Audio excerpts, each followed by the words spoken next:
Mbanje kubasuhuza mbaha n'ikaze kuri Pansiyo Junior, ariko wari uzi ko ushobora kwifashisha AI uri kwiga cyangwa se uri kwitegura ikizamini?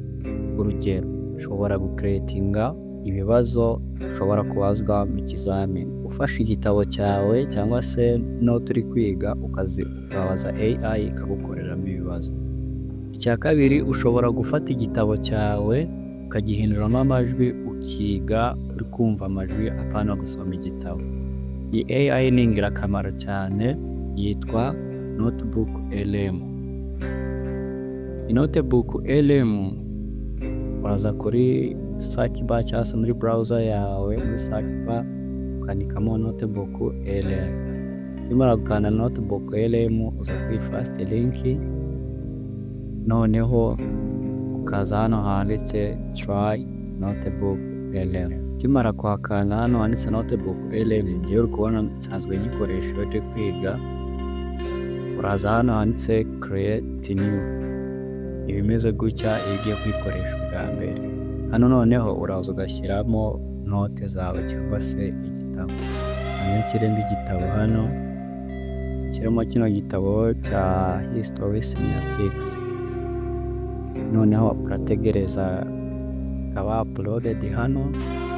Hano uri kubona ko aho kiri kuba uploaded nicyo bita source. Noneho ibibazo irakora, iyi AI ngiye kuyibaza irakoresha source, noneho impereze ibibazo. Yes, urabona igitabo cyamaze kuba uploaded, ariko ushaka washyiraho n'ikindi. Ushobora gushyiraho ibitabo byinshi bitandukanye ushaka, ariko reka kubw'iyi tutorial reka nkoresha kino kimwe gusa. Ariko uri kubona ko hari uburyo washyiraho ibitabo byinshi. Uhita uza hano ugatayipinga ugashyiramo prompt ugeze ute ukeneye.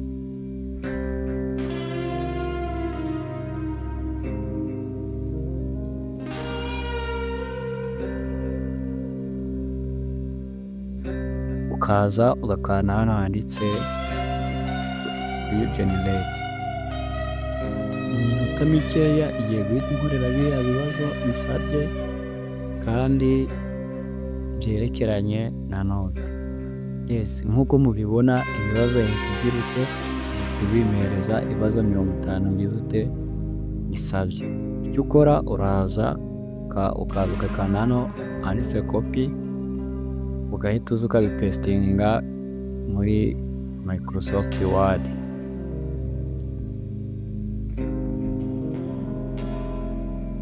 Ikindi nababwiye AI ikora, ushobora gufata igitabo ukagihinduramo amajwi.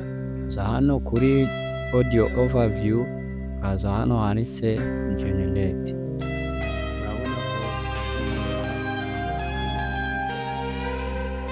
We've got some pretty interesting stuff to dive into for this deep dive.